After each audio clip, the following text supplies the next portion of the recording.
Hi guys, as always, I'm Al. This is the Geek in Review, and it's early on a Monday morning, and I'm up to watch the new episode of The House of the Dragons. But before I do that, I just want to post a quick chat that I had with my friend Marcello last week. Just about the episodes that we've seen, a few thoughts, and what we think might be coming. I'm going to be posting the House of the Dragon review for episode 3 later on today, so make sure you don't miss that. And let's get on with the chat, and there's not going to be any video, so whatever. Okay. So, we're 2 episodes into the House of Dragons, and I'm liking it so far. If you haven't seen my reviews yet, definitely go and check them out. But before I want to talk to you about that, Marcello, when it got to the end of Game of Thrones, where were you? Let's just go back a few years. When it got to the end of Game of Thrones, I really wasn't in the world of Game of Thrones. I was never crazy about Game of Thrones. I mean, I was the one guy going through life, trying to figure out, why is everybody so obsessed with Game of Thrones? But later on, I rewatched the whole series and I fell in love with it from a writer's aspect.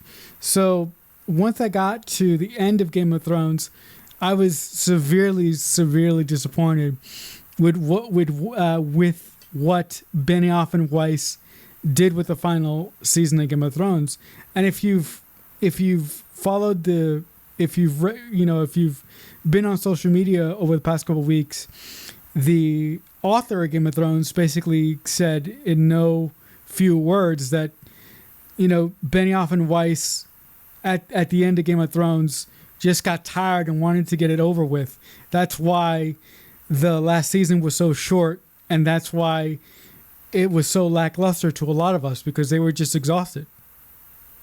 Yeah, I absolutely agree with you on that, man. I think it was maybe the weight of expectation as well. As you obviously, anything you do, you want it to be a hit and you want it to be liked. But when you create the biggest thing on the planet and it's a phenomenon, year in, year out, week in, week out, I get why they might just want to wrap it all up and go on to, I think it was Star Wars was what they had lined up for the next time. But had Game of Thrones finished when you started getting into it, or was it still running on TV at the time? It had finished when I got into it, when I did my watch for the first time. Right, okay, man, that's interesting. So, were you able to avoid the big spoilers, like Ned Stark and the Red Wedding and all that, or did some, because when you tell people you're watching Game of Thrones, it's always, have you seen this bit? Have you seen that bit? So, did you get anything ruined for you? Well, I got a couple things ruined for I got a couple things ruined for me. Like there was no way in bloody hell that I was going to escape the Red Wedding, but I got a couple things ruined for me. But still, that didn't really take away the magic of the show, because although I knew a couple big story points, I didn't know when those story points were going to happen and what was going to happen within those story points. So for the most part, I was able to watch the show with a fresh eye or eyes. Well, I knew a little bit about the show, the books I should say, when the show first started, but I wasn't that familiar with them. But what was mentioned there about spoilers was I had a sort of very similar thing where I read the synopsis of the book, so I knew the big beats, but I didn't know how they were going to get there. And I think, especially with television, you don't know what you're going to get, because there's varying qualities of CGI from the start of Game of Thrones to the end of it. Mm-hmm. Yeah, I mean, look, for me, my favorite character in Game of Thrones history, although she's a psychotic, she's psychotic and she ended up being the Mad Queen, was Khaleesi. And for me, from moment one, I was like, this is a spectacular character, but this is a person that if she's pushed in a certain way, she could lose her mind, and that's what ended up happening. So, it happened very, very quickly as well. I think 2 episodes it happened. Yeah. But you know something? I mean, you might think I'm crazy, but I started to feel it. I started to have that idea in my mind that it was going to happen way earlier than anybody else. I don't know I don't know if I was in a bubble. I don't know if it was the fact that it was over and I was hearing things, but I had it in my head that she was going to go nuts eventually. I didn't know how, I didn't know what that was going to lead to, but I knew that that was always a possibility as I was going through it. See, I didn't see that. I remember when the last season started, and I just took random guesses about where the big characters were going to end up, and I think I got everyone right apart from two. But let's get to the new show then, House of the Dragon. So, having watched Game of Thrones and enjoyed it for the most part, like most of the fans, what were your expectations of this show going in? So I'm not sure if you're aware, but I think there was 3 pilots before this that at least one of them was made and they just scrapped it. But I think there might have been at least 2 or 3 that were made and they went, nah, they're not good enough. So, do you think, or did this show live up to any expectations so far that you've had for it? No, again, I love the original Game of Thrones because of the writing, but going into this series, I was excited, but I wasn't over the wall excited. But something funny happened when the first episode started. I really got engrossed in the world. I got engrossed with the music. And I thought, one of the main things that I loved about the first episode of The House of Dragons is that it doesn't waste any time in telling you about the world, where everybody is in the world, and what everybody wants. The original Game of Thrones really took about 4 episodes to really get a good grasp on what is happening in the world and what the geography of the world looks like. House of Dragons wasted no time in doing that, and I thought that their storytelling was a little bit more economic than the original show was. See, I agree with what you're saying, but although I was talking about this earlier on today, for the first, as you said, the first 4, 5, 6 episodes of Game of Thrones, you don't really know how the world works or where people fit in, other than the Lannisters are bad. Whereas in this show, I agree with you 100%. As soon as that first episode started and you see the dragon land, I was like, I didn't realise how much I missed this. It's like when The Boys comes on every year, I forget how much I love the show and I forget how much I love the world. But I think the pace at the moment coming to the end of episode 2 is a little bit too quick for me. Mm-hmm. And I think one of the things that's making the pace go quicker is, at the moment, we don't have that many characters introduced. We've only got like 6 or 7. Right. Whereas in Game of Thrones, you had all the Starks, Robert, his wife, her brother, their guards. You know, you got like maybe 12 or 15 characters in the first 2 episodes. Whereas in this, you're only getting the king, his sort of immediate family, the Hand, his daughter, and then they're sort of setting up this villain, the Crab Eater, at the end of episode 2. But yeah, I'll be interested to see where episode 3 is going to go, but episode 1 definitely 100% lived up to the hype. Episode 2, I liked it, but I don't know. I think we need to see more of the world. Although we're familiar with it, we just need to see more of it. I was actually, or I am, on the completely different spectrum than you on this. I really enjoyed episode 1 of Vis-a-Vis for almost being knocked the fuck out with the C-section scene, mm-hmm. because that one made me sick. But I really thought that. See, I just need to say something first before I say what I'm going to say. The original Game of Thrones, like, it took me a while to get invested with these characters, and it took me a while to get to like them. Right? To mm-hmm. to figure out who I liked, who I hated, and who I just wanted to see die, right? But in House of Dragons, I liked everybody from the beginning. I genuinely think that of all the characters that we have met so far, all these people are genuinely good people with good intentions. And I think that despite their good intentions, as the series goes along, it's the circumstances and it's the world that's going to fuck them up and make them into what they're meant to be. I completely agree with you on that. The way that I explained House of Dragons to a friend of mine was, if Game of Thrones is the world, how all these houses work and how these sort of monarchy and things work, then House of Dragons is just superly focused on this one house. Right. Yeah, you know, and the other the other thing is that I love Reina, or little Khaleesi. I like her because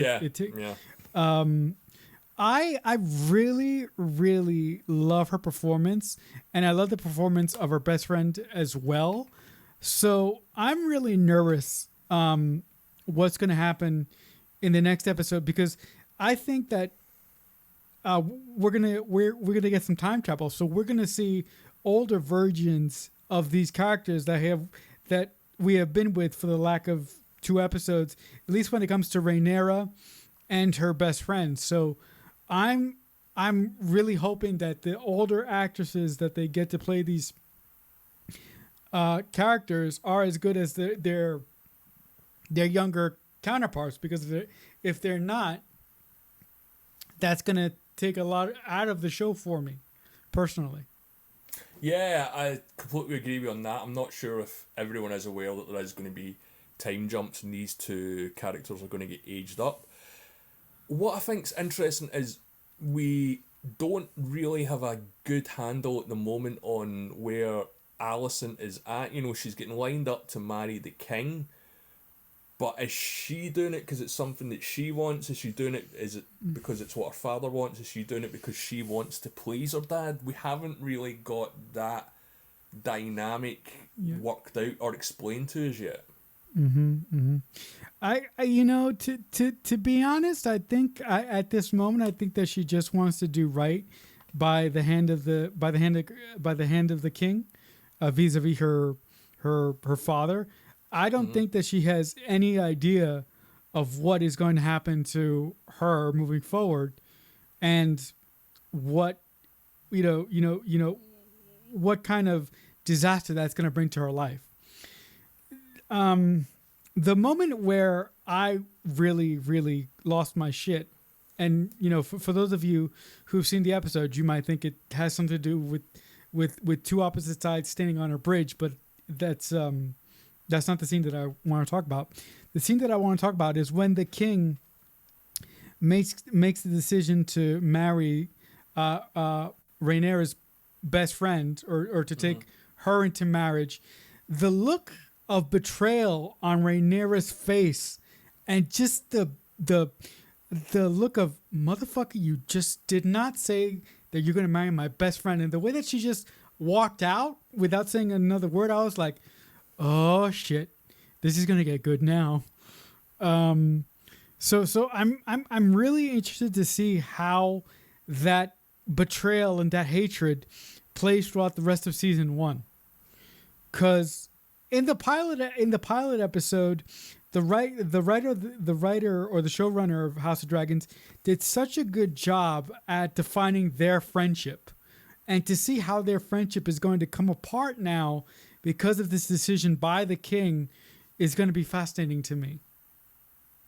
Yeah, I mean, I never thought about it like that, but you're right, because her best friend is then going to be her stepmother, and if her stepmother has a child, that child is going to obviously jump her in the queue in the line of the throne. So like, no, that's very interesting. That's something to think about. But I think with Alicent, because she is so, I mean, they say Rhaenyra's 15, so I imagine she's got to be around the same age. Is how into this is she? Is she just doing it to help her father, or is she going to be like Cersei Lannister, where she's climbing the ladder and she's taking all these guys out? See, I don't think she's going to be like that. Well, okay. She might be, but I think that the showrunner is going to write these characters a little bit differently than than previous characters that we've seen in Game of Thrones. Now, Well, just because I hopefully, say yeah. right, just because I say that he's going to write them differently doesn't mean that there's not going to be any incest or any backstabbing. Because, for God's sakes, guys, we're talking about Game of Thrones here. Um, you know, I'm not, indicating that I want those things, but hey, it's Game of Thrones. Well, yeah. Let's get to the meat of Game of Thrones, because the first episode, you've mentioned the C-section scene. There's all the stuff that we came to expect from Game of Thrones, the violence and the sex. But a friend of ours who you were on a stream with last week said something very interesting that I completely agree with. PJ, he said that all the sex and the violence in the first episode is the least interesting thing to me, and I was like, I couldn't agree more. Like, I'm not interested in that at all. When it comes to sex in pop culture, as a as a writer, I find the act of sex for shock value to be unuseful. If you're gonna if you're gonna show somebody having sex, do it to service the story. Well, yeah, let's talk about the king and his brother, because I think the king, like the first episode, as you said at the start of the chat, is when you meet these guys, they're just doing their jobs. There's no drama. There's no Night King. There's no rebellions. There's no wars. The king just sort of wants to keep it like that. And we get the mention of the crab eater in I think it's not the very first scene, but one of the very first scenes in the first episode. In the second episode, he's sort of set up to at least be a tool or antagonist to some people or some of the characters. Right. I don't think all of them are going to encounter him, but what? So when you first seen the king, then what was your impressions? Because we got a whole host of kings, queens, and everyone in between in Game of Thrones. Where is this guy sitting for you? Well, I really like this guy. Again, I think that he's a genuinely nice guy, but I think he is properly weak for the world of Game of Thrones. Like I don't think that he is long for this world. I think that he is going to die midway through the first season, or he may die at the very end, a la somebody by the last name of Stark who got his head taken off. And if that happens, it'll be really interesting to see what happens with the rest of our main characters with the king not being there. I could see the king dying at the end of the episode, and Daemon and Rhaenyra and everybody running from the Crab King. If I'm Right. saying his name, if I'm saying his name right, I could see the Crab King being a serious threat for at least the first 2 seasons of the show. Interesting. I think that their battle, or their potential battle with the Crab King, will be the incident that really turns them against each other. I think that they're going to come together for a while to kick the shit out of the Crab King, and then they're gonna go against each other, and then they're gonna eat each other alive, and that's gonna lead to God knows what. Well, what do you think about the king's illness? Do you think that is a genuine illness, or do you think that maybe someone behind the scenes is poisoning him a little bit or setting him up to fail? No, I think that's a genuine. I think that's a genuine illness. Again, I think that a lot of people in his court are genuine people, but just because they're genuine people, that doesn't necessarily mean that they don't want to get ahead. But I don't think that anyone would be as dumb as to poison the king. Yeah, I don't know. I think it's something or someone that's setting him up to fail, and someone is playing the long game on this, because it's not. If the king, okay, he's going to die. It's Game of Thrones. Like, you know the king's going to die. Otherwise, the show wouldn't be called Game of Thrones. So it's what happens in that power vacuum once he's gone. Who makes the move? What is the first move? No, I'm just very, very interested to see how the power dynamics are going to work out after the king dies. Because, again, and I'll just say it one more time and then I'll stop saying it. I generally think that these characters care about each other to a point. But I think that they're going to need something to pull them apart from each other. And I think that thing is going to be the battle against the Crab King. Okay, though. I think you could be right on that, but although, because we've had 8 seasons of Game of Thrones, this show has got a much bigger budget than the first season of Game of Thrones. For the first few seasons of Game of Thrones, we didn't see any battles because they didn't have the budget for it. It was just like, okay, we're going to go and fight the Lannisters, and you see them ride off, and then you see them ride back. And with time jumps in this show, I think that might be what happened. I think if there's a big enough time jump, it could jump towards the end of this conflict, or it could just completely skip it, and we'll just see that maybe some people have come out on top and some people haven't, but it won't be to the extremes that we're used to. Okay, so you for the most part think that we're just going to see, with the time jump, we're going to see them, hey, we dealt with the Crab King, and you think we're just going to get family squabbles and dynamics moving forward. Is that what you think we're going to get? I think so, yeah, because I can't see them giving us like a huge epic battle in season 1, because if you're going to do that in the first season, what are you going to do for the next 4, 5 or 6? Game of Thrones, again, because it's a show that just built and got more money and bigger every year. They really built that world and built up to those huge battles. Yeah, and what we're getting on screen at the moment is great. Like the tourney stuff in the first episode was brilliant. Apart from that, we've not really had any physical sort of violence. It's mostly, or any violence at all, it's mostly sort of CGI stuff. But yeah, I think that the audience maybe shouldn't set their expectations too high for what's going to happen with the Crab King or the Crab Eater or whatever he's called. We've seen so much character development in these 2 episodes. We have seen so much plotting and so much building, and I actually care about these people. And that, to me, is a sign of good storytelling and good acting. So, because I care about these people, when they start going through some shit, I'm going to start to care. Look. I know for anybody who's listening right now, you're like, oh, Marcel, that's the way TV is run. But with some TV shows that I've been watching lately, that's not what I have gotten. So, when I do get a story that is when I do get a story that is well planned out, that has rich characters that continue to grow episode by episode, I like to call it out and to just say how important it is.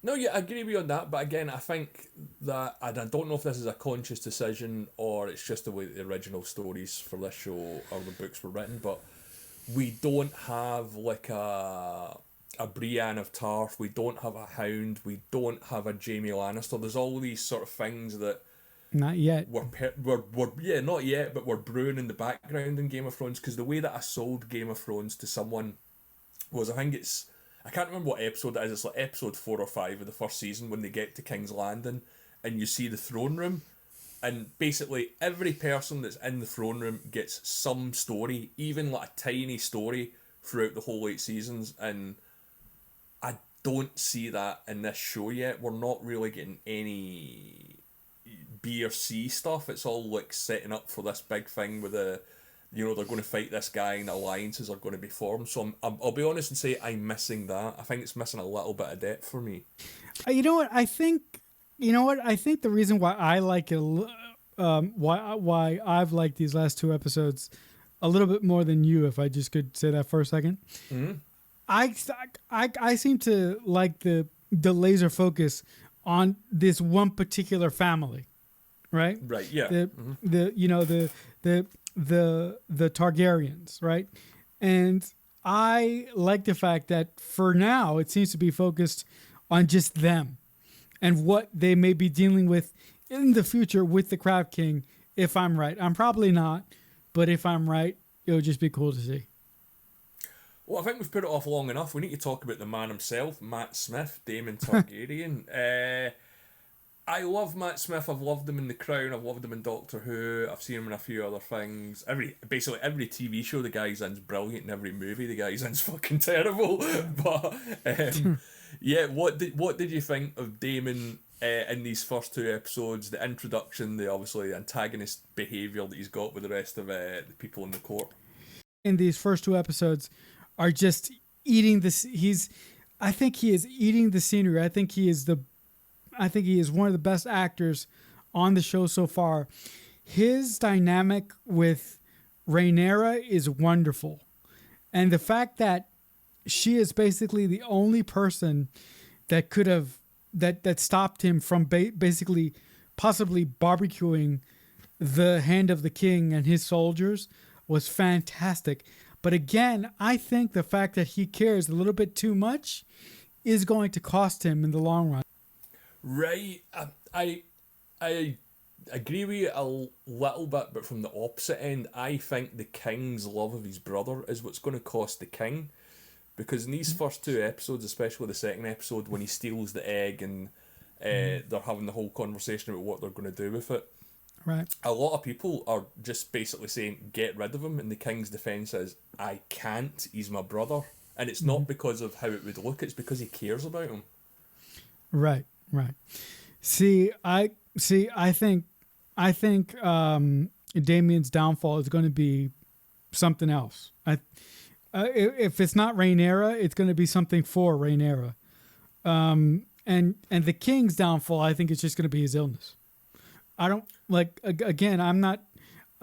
subscribe to the fact that somebody possibly poisoned the king. I think his injuries are going to take him out at some point.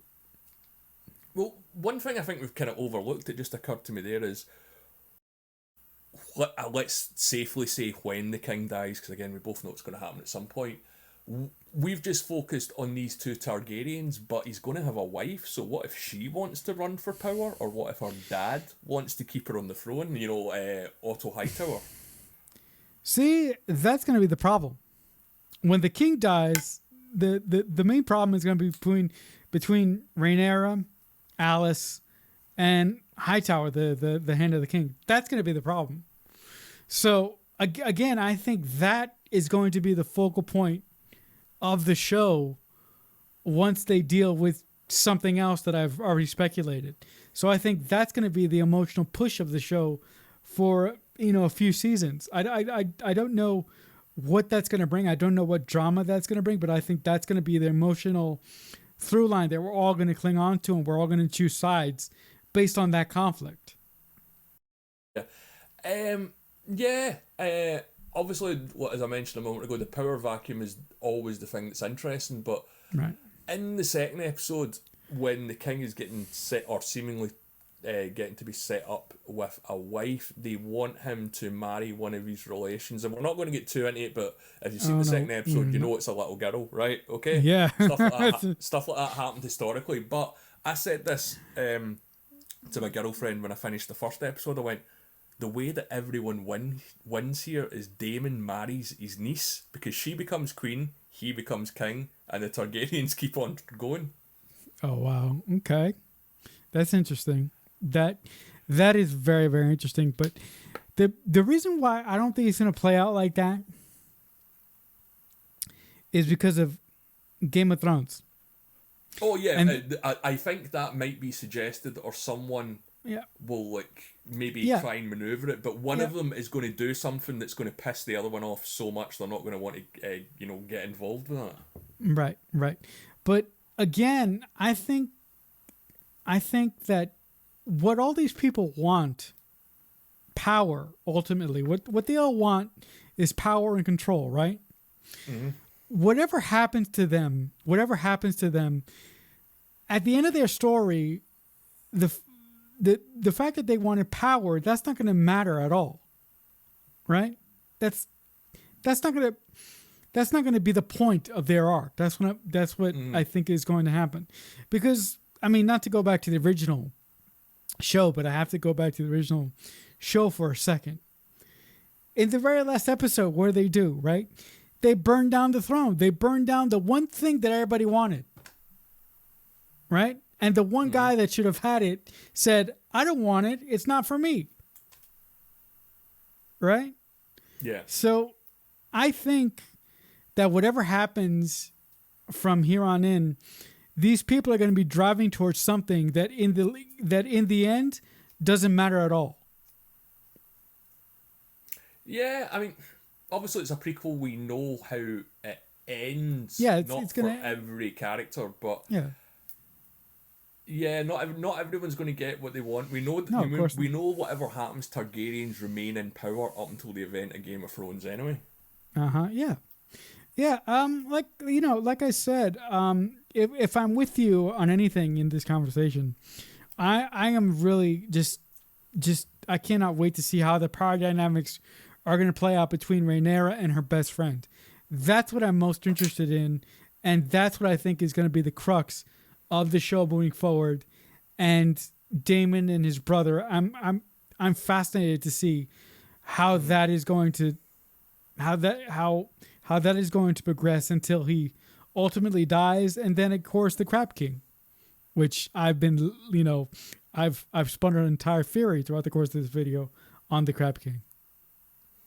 Well, I think with the dynamic of the brothers, with the way it's going for Daemon, is someone at some point is going to present him an opportunity and say, we can kill your brother and give you what you want, or we can kill your brother and put this other person on the throne.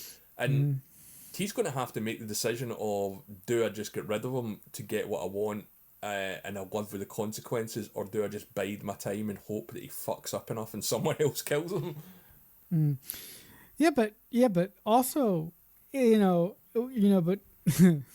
the thing that the thing that Daemon may not be considering here is that when the king dies, whether he gets somebody to kill him or not, or whether the king dies of natural causes, after the king dies, he's still going to have, the king's wife to deal with and Rhaenyra to deal with. And I think Rhaenyra is going to become a bigger problem than Daemon is ready for. I think that relationship and that dynamic is going to challenge him more than anything else in the show. Well, yeah, we're only 2 episodes in, so it's early days. As you said, we're going to get all of these B and C characters and subplots anyway. And hopefully, it's going to go into as much depth as Game of Thrones. But do you think that this show is ever going to escape the shadow of the show that came before it? Oh yeah, I definitely think so. And the reason why I think that is because I think that no disrespect to Benioff and Weiss, because they are geniuses who just got tired and who just made a asinine decision at the end. I think that the team behind this iteration of Game of Thrones are going to give it the full treatment, so to speak. I think they're gonna map out the story that they want to tell, and I think they're gonna do the best that they can with it. I don't think they're gonna half-ass the ending of the story, whatever it is, and how many, I think this series is going to be well planned out, and I think the ultimate resolution to this series is going to be a lot better than the original show. Well, we can but hope, man, but as we're only 2 episodes in there, I think we should call it a day. But before we go, Marcello, where can people find you, mate? Yeah, if you want to find me and my musings online, the best place to get a link to all the things that I do is on Twitter. I'm at CreekFanatic88, and I just want to say thank you for having me back on the channel. No problem at all, and you know where to find me, guys. You're watching this channel, so if you've made it this far, please leave a like and subscribe to my channel, and then after you've done that, subscribe to Marcello's channels as well.